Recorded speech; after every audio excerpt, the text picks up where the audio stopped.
Hi, my name is Janelle Riley. I'm the Deputy Awards and Features Editor at Variety, and I want to welcome you all to this screening room conversation with Apple TV Plus's Defending Jacob.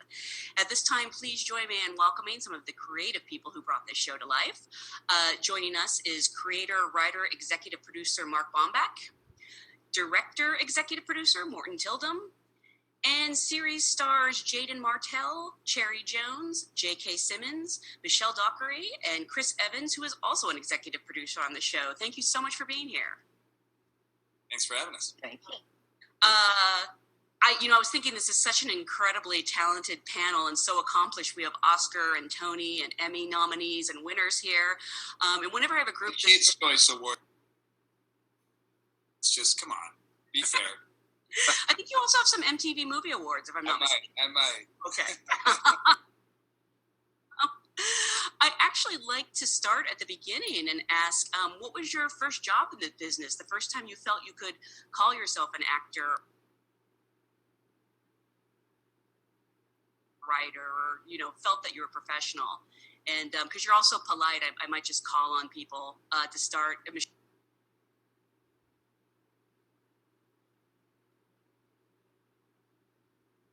Mind? My first job in the business was in theatre. It was at the National Theatre in London, so it was I feel like it was a very good start. I had a really great run there. I was there for like 18 months, so the majority of my early years in it was in theatre. But I knew from a pretty young age that I wanted to do something in the arts. I guess I was about 14. So yeah, it was quite an early start for me. Cherry, what about you? Well, I grew up in Paris, Tennessee, where I am right now. And I always, like Michelle, wanted to be I knew I wanted to be an actor, but I worked at the American Repertory Theater in Cambridge, Massachusetts, all of the 80s. And when I was about 33 years old, having worked professionally since I was 21, I did a production of Twelfth Night, and I played viola. And at the end of that production, if someone asked me what I was, I could say I was an actor. But not until then, because I finally learned concentration and focus with that job. So that was, I hung up my shingle. Well, let's pick up with J.K. The Big Fork Summer Playhouse in Big Fork, Montana was the auspicious beginning of my career. It's not quite the National or ART. I was in college. I was hired as the music director, and then they ended up, because I could sing, they ended up really unwisely dropping me into the lead role in Brigadoon. In which I was notably terrible, but I fell in love with it then, and I was getting paid $60 a week, and that was the beginning. That's amazing, Chris. For you? Well, I mean, I grew up doing theater my whole life. I was real, the traditional sense of the word theater kid. My whole life was on stage, but then professionally, it wasn't until I was maybe 18. I had a very, normal high school, and then when I graduated, I went to New York and got an agent and started auditioning, and then I got a TV show. Only ran like 8 or 9 episodes for Fox, called Opposite Sex. It was, very unremarkable, but certainly an exciting time for me because I, was officially a working professional actor. At 18, you got a pilot? Yeah. Wow, that's pretty great. Ooh. And then there's Jaden, who makes us all feel accomplished. Yeah, exactly. Yeah. What about for you? I started with, I guess I'm the only one who didn't start with theater. But I started with doing commercials. My first job was a Hot Wheels commercial.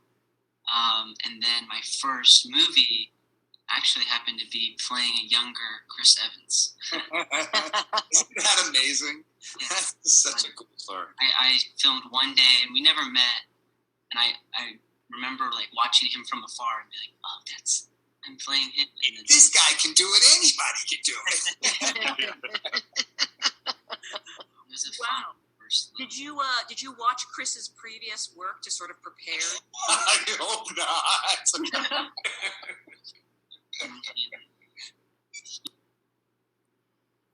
America by then, so of course, the little kid, he was like everyone's idol. And Mark, what about for you? Did you start as writing? Did you start writing movies immediately? Yeah, I had written a couple of things that were, awful, and then somehow managed to get a job rewriting a straight-to-cable movie called The Night Caller, which was like a blatant ripoff of Single White Female. And, this was like in 93, 94 when these things were being churned out. It is literally and figuratively unwatchable in that you cannot even get a DVD. It doesn't exist anymore. It's awesome, which is a blessing. And Morton, for you? My first job, I was in film school and I ran out of money, so I couldn't afford money to do sort of like my third year movie. So I actually went to a TV station back in Norway. I was in film school in New York and kind of lied to them and sold them a project that I said was for professional. So I got them to sponsor something something I made for them, and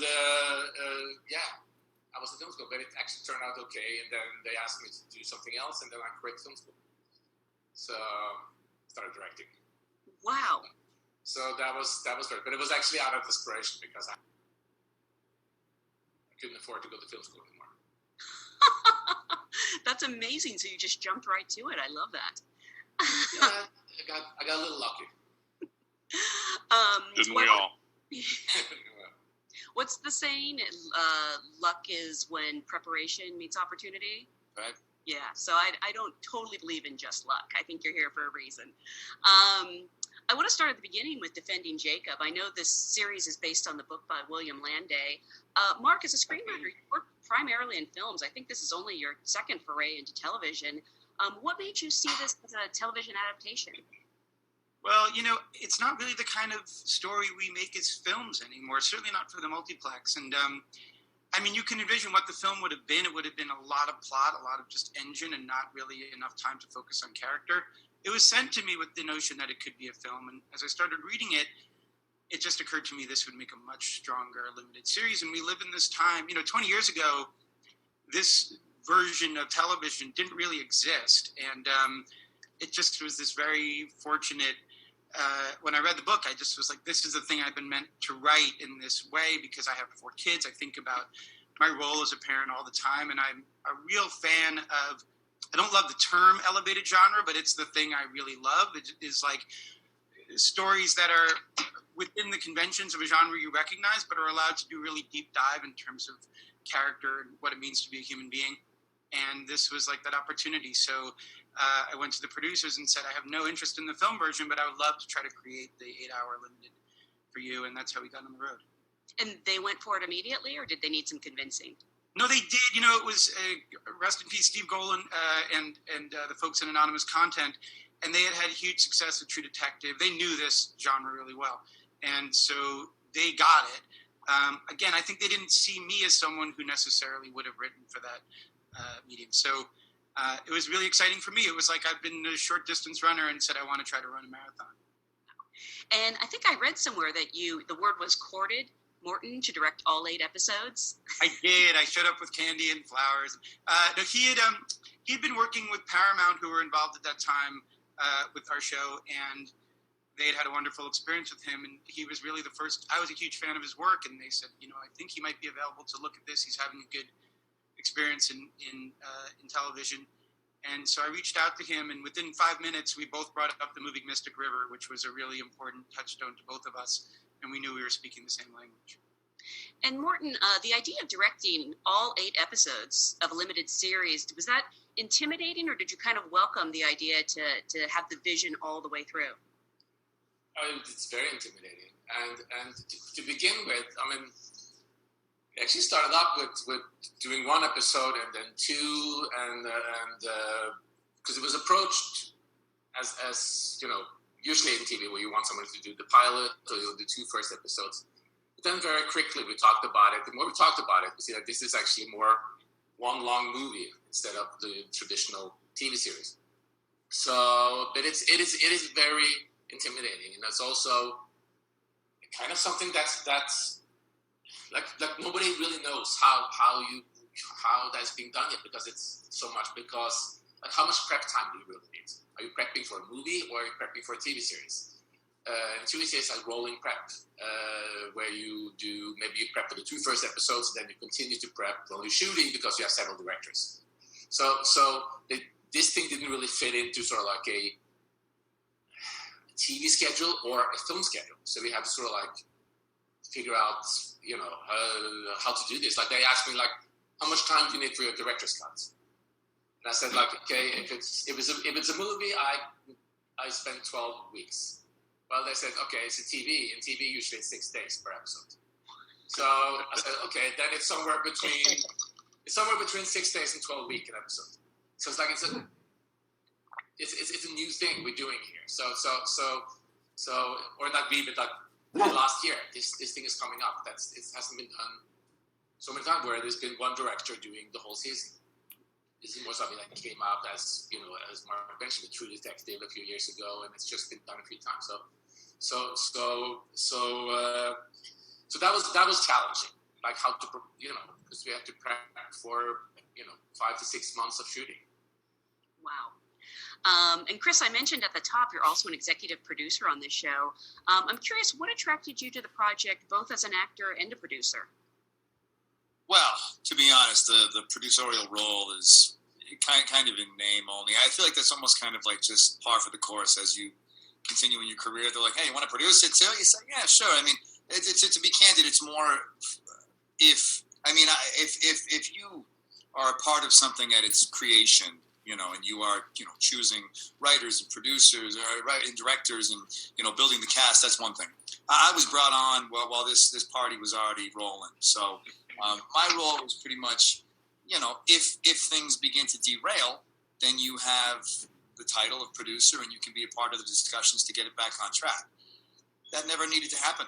For the most part, this thing ran so smoothly, so I really could just focus as an actor.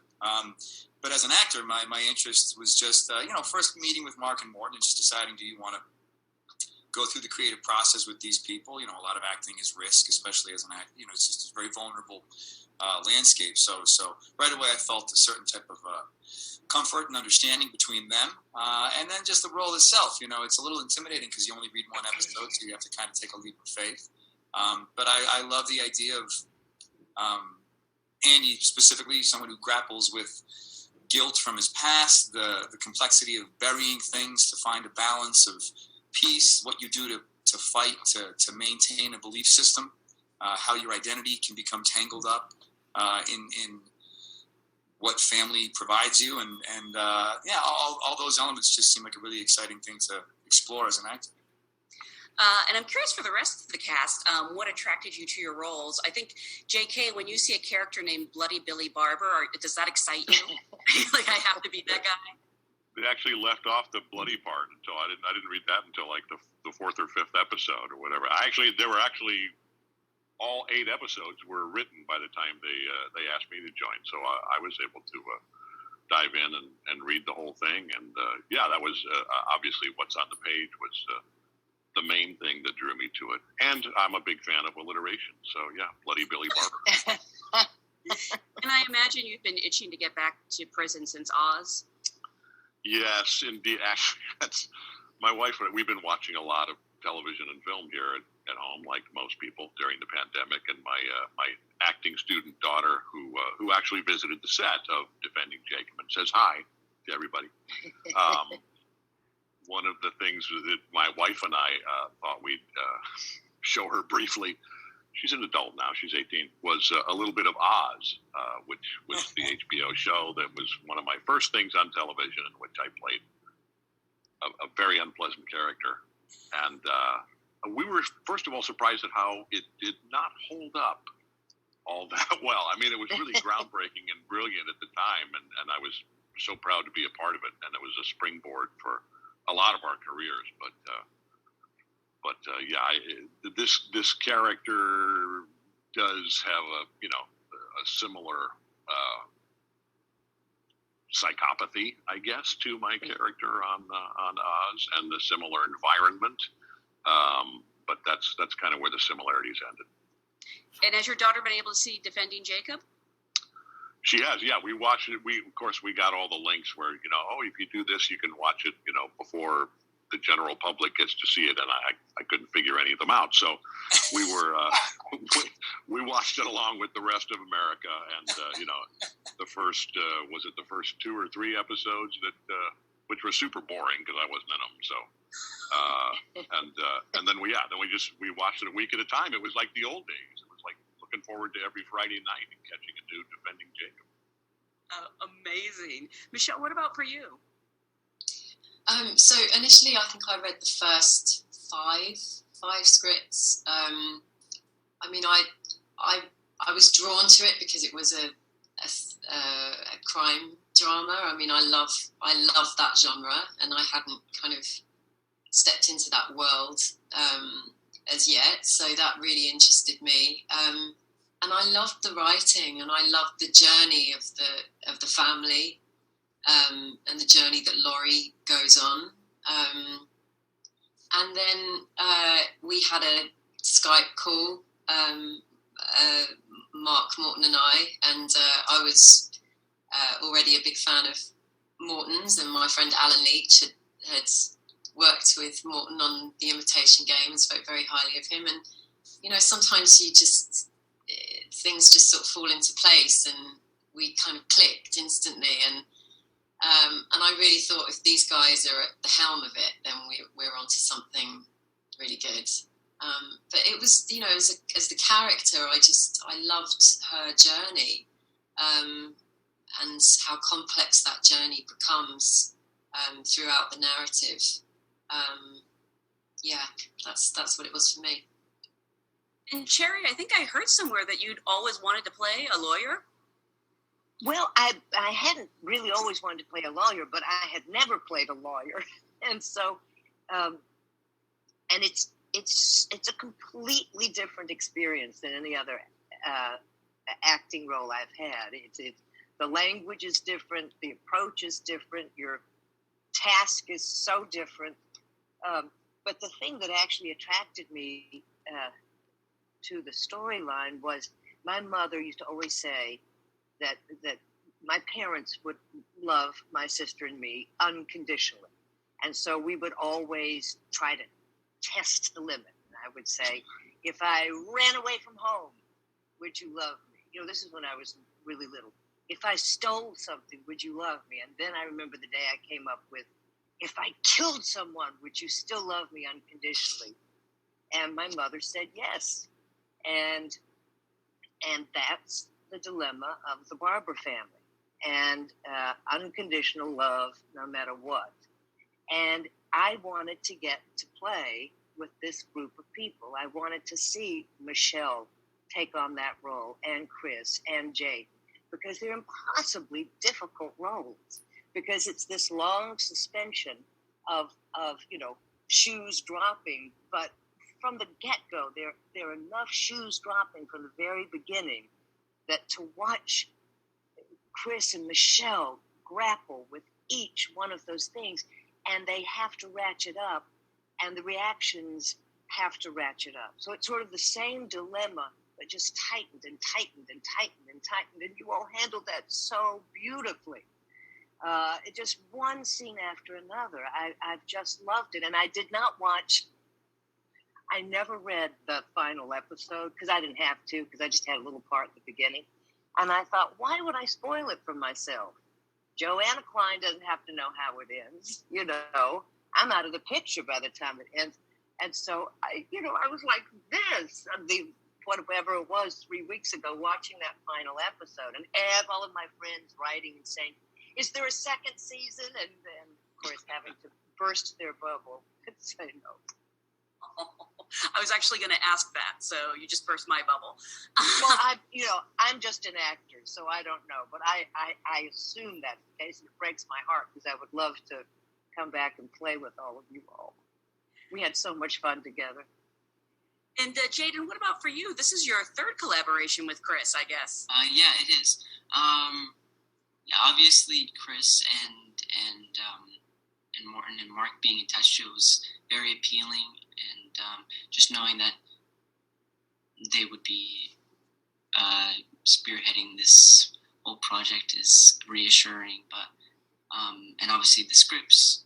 But for me, what made this project so appealing was Jacob, and just the complexity of the character. And I think as a kid and as a child actor, I think your job is to sort of be yourself and be as natural as possible. But as you get older, I guess you want to play people that aren't like you. Your success as an actor is like measured by just how you become different people. And so I think this character is very different from me, and that I definitely had to do a lot of figuring out and understanding of this character, and I got to sort of live in him for a bit. So it was definitely a learning experience for me and helped me become a better actor in a way. I'm happy to hear he's different than you. Cherry just mentioned something about how much fun you guys essentially had on this set, and I'm sort of curious about that because it's obviously very heavy subject material, but I think levity is important when you're dealing with such serious material. Did you find that you guys were able to have that levity on set? It was pretty dour the entire time from my perspective.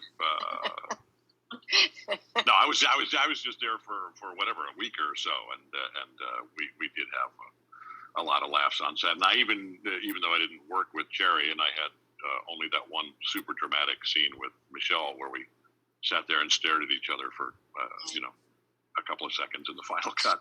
I did get to spend some time. Cherry and Betty were on set one of the same days I was, so yeah, just sitting around chatting and kind of getting to know everybody, and BSing with Chris a lot was, as usual, a big part of the fun. Yeah, I could listen to JK talk all day. Truly, I just wanted to ask him a million questions, and just like having to work got in the way of wanting to hear JK's stories. Actually, Morton said it. The set never worked better than when JK was there. Everybody, the whole crew was dialed in. Those days were the most efficient days we ever had. We were dialed in. We got a lot of fun. This is where I'm from. My house that I'm in right now. It's 20 minutes away from where we shot. So some days on set, you're in the pocket, you're in a certain headspace. But I think you do need to balance that. I think you got to blow off some steam. And another great thing, the set itself, actors aside, the crew was such a fantastic. They all loved each other. Yeah.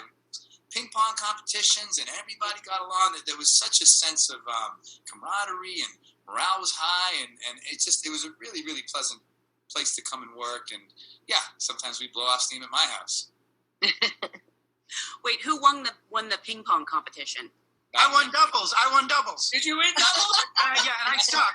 But it was almost like they put the worst people with the best people. So So who was your partner that really won for you? Zach Schultz, who was the focus puller. Gotcha. Of course, it would be the focus puller. Depth perception. I was going to say, he understands. Morton, do you find that's common on your sets? Because I know you've done some heavy material in the past, but there also is a spirit of fun in a lot of your work, like Headhunters, I'm thinking. Yeah, no. I'm not very fun on sets, to be honest. I think I'm very serious. That's not true at all. It's good. And you never have to wrangle Morton. That's a good thing. That is true. He's dialed in, but to say you're not fun is that's. And I believe you were known for having said, "I am not a boring guy." It was so funny. And listen, Morton knows how to have a good time too. I think a couple times in my house. We did. We had some late nights. That was awesome. No, I think you need it. On a set like this, it's. Me and Mark said something when we started. We don't want to work. We don't want to have any, no assholes on this project. We're going to shoot it for so long. We just want to have nice people, nice and talented people we look up to that we would, love to hang out with.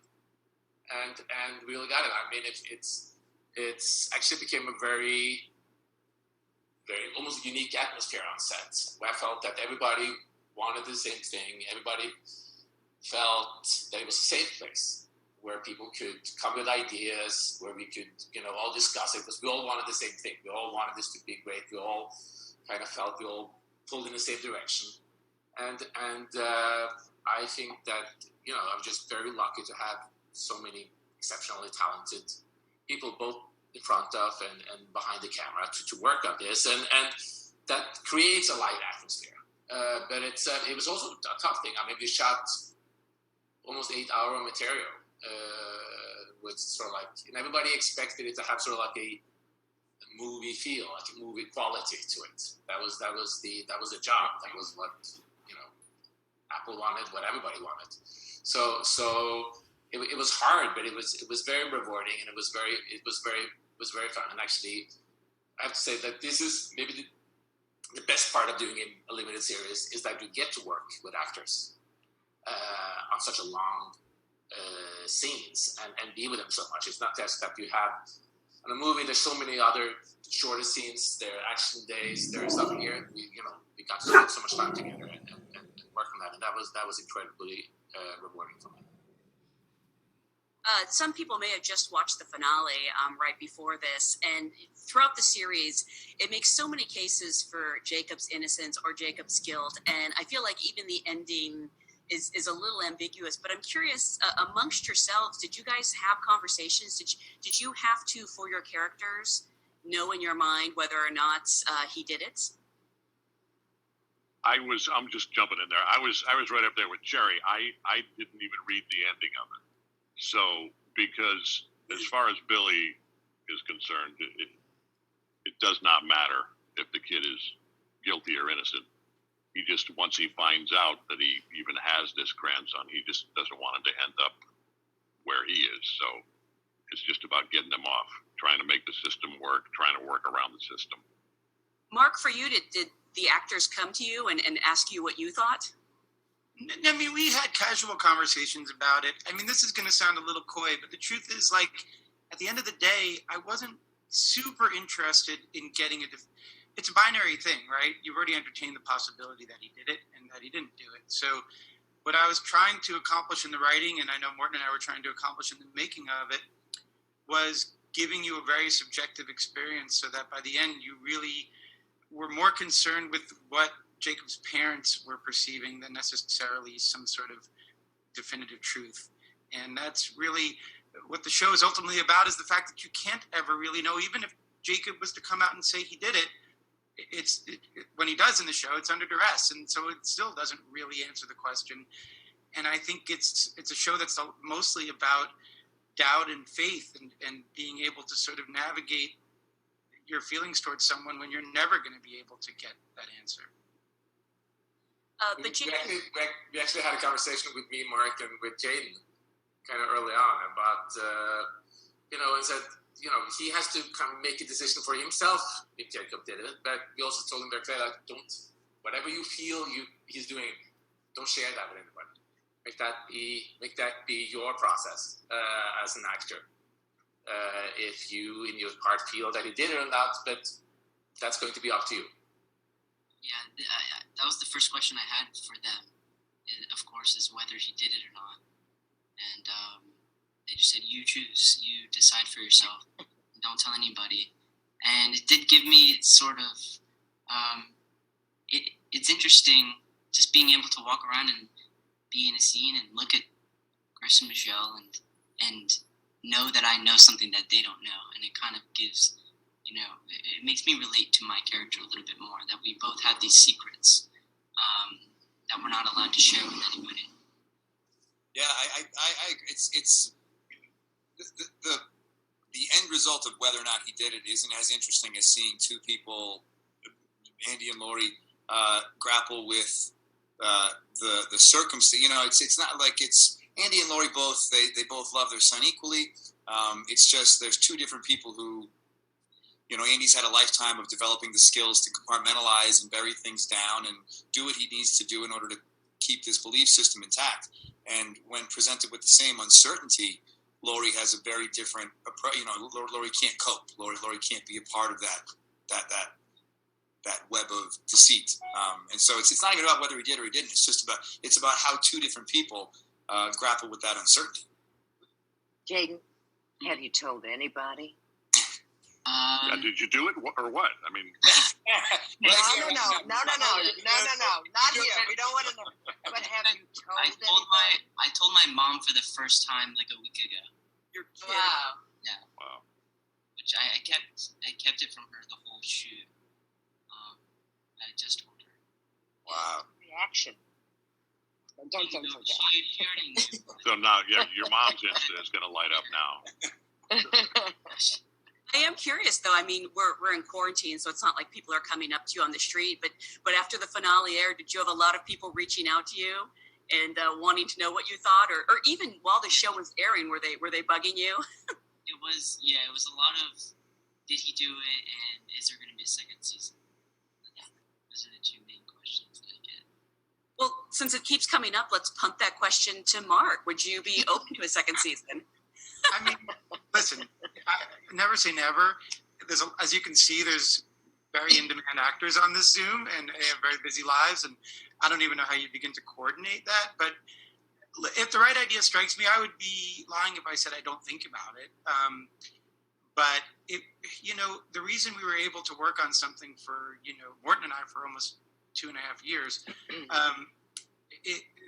with this much time, is that we genuinely cared what it was about. And it's not the hardest thing in the world to come up with a plot that can last 8 hours, but it's hard to come up with something that's about enough that you really want to think about its themes for that many hours. And so I'm putting some work into it, but it's only if it makes sense. I didn't conceive of it, and I don't think anyone on this Zoom worked on it thinking that we were just teasing something that would have a payoff later. Even though the ending might not be concrete in terms of a did he or didn't he ending, it is an ending, and it's the ending that we were all working towards. And I don't know if you're open to talking about this, but it is a different ending from the book. Was that something you knew you wanted to do early on? Yeah, that was a decision that was really from the start. It started actually with the conception of Jacob's character. In the book, Jacob's character is written much darker, and it's less ambiguous. And I was immediately interested in reimagining him as someone who is more quote-unquote normal, that anyone could have a child who maybe one day was capable of something like this. The book was heading in a more sociopathic, psychopathic direction for that character. So once that decision was made, and that was really from the very first episode, the ending in the book, I'm going to preserve people who maybe haven't seen it, but the ending in the book wouldn't have really made sense. His character didn't really go through the paces that would lead you to that ending. And then the other thing that's important to remember about the book is it's a first-person account. Every scene in the book are scenes that only Andy is privy to, and the show is very different from that. It's really, that was one of the things I was most excited about in adapting it is, Laurie's character in many ways in the book is a function of Andy's character and not her own individual person. And so the great thrill was to write this brand new version of that same character. And again, she's different than she is in the book, so I can't just say, well, I'm going to shoehorn these two brand new characters into a pre-existing ending that I inherited from the book. And to Bill Landay's credit, the author of the book, he was completely supportive of this. He was excited to see it. I find that when people are really confident about what they've done as novelists, they're really excited to see a new version of their story and not have someone just, transpose what they did. As much as I think I would enjoy a second season, and I am in no way trying to discourage you from that, I would love that. I sort of hate to see this family go through anything more. Been through so much, and I'm sort of curious for Michelle and Chris. I don't know, and actually Jaden, is there a scene that was the most challenging for you, or even just a moment or a day where you, I don't want to say struggled, but you found yourself, really challenged dealing with the material? a lot of the scenes I found challenging emotionally, so it's kind of hard to pick out which ones particularly, but there were definitely some scenes where I wasn't quite sure of whether, to have restraint or to kind of let go emotionally. And Morton was great at kind of helping me find that balance. Because with Laurie, I think, initially we did we did talk about the fact that she is much more kind of heart on her sleeve than Andy, and she doesn't kind of deal with it quite as well, particularly in the beginning. So it was, for me, it was finding that balance, really, of when she is restraining emotion and when she's letting it go. There was definitely the dinner table, the dining table scene when we had when we were cooking for the first time at home around the table. For some reason, that scene I found quite a challenge, and often it's when there isn't a lot of words necessarily. It's the more kind of quiet moments. Yeah, and the grocery store scene. I mean, there's quite a lot of scenes I found the challenge, to be quite honest. A lot. Yeah. But it was a team effort. That was what was so wonderful about this, is that in those moments where you felt like, I looking back on the scene that I did before and where was I emotionally, where should I be now? You had such a wonderful team around you, kind of helping you navigate it. So yeah, that's what it was like for me. Jaden, what about for you? One of the most challenging scenes, but one of the most fun and satisfying and rewarding scenes was the scene that we did with Cherry in the office, where I'm telling the story of finding the body, finding Ben. And it was, how many pages? 9? 10, almost 11. Almost 11. Yeah, and so it was super challenging, but it was just fun going back and forth with Cherry, and it was a very technical scene, I feel like. Just a lot of things to remember, a lot of lines to memorize, but and so it was challenging in that way, but really satisfying at the end when we were finally done. That was a lot of fun. And Chris, again, for your character, he goes through so much. I don't know if you can pinpoint one moment and, if you were able to shake him off at the end of the day. Sure. Yeah. I don't know that I would say challenging, but certainly, something that was always in my head with the scenes with me and Pablo, the grand jury stuff. We have this back and forth in the plot where you kind of, the narrative kind of flips timelines. So your character has so much more information than the audience does. So you really want to make sure you're, creating this weight and building anticipation while also being withholding. And you want to make sure you're still allowing people in, because that's Andy at his most kind of ossified state. But like Michelle said, what was so satisfying on this job, and why I'd jump to work with everybody again on this Zoom call, because it really was such a film set. Like I said earlier, it's an environment full of risk and vulnerability, and as an actor, you have to take swings. If you play it safe, you're going to get crap. And the environment on set just was so conducive to exploration, questions, uncertainty. If you had questions, Morton and Mark had no problem stopping the entire set and going and having a powwow in the other room and just working through the lines until they got right. You never felt like you were deprioritized to the time or the money or anything else. Acting, the performance, the art came first. And it's a wonderful place. It really ends up feeling like a potter's wheel. You know what I mean? You're allowed to kind of find the shape together, and there was no rush. And it's a beautiful way to do what we do. I hope you went and did like a big dumb comedy after this. My life is a big dumb comedy. Well, I want to remind everyone that all episodes are now available on Apple TV+. Watch it again. I want to thank you guys so much for being here today, and congratulations on a great show. Thank you so much. Thank you. Great to see everybody.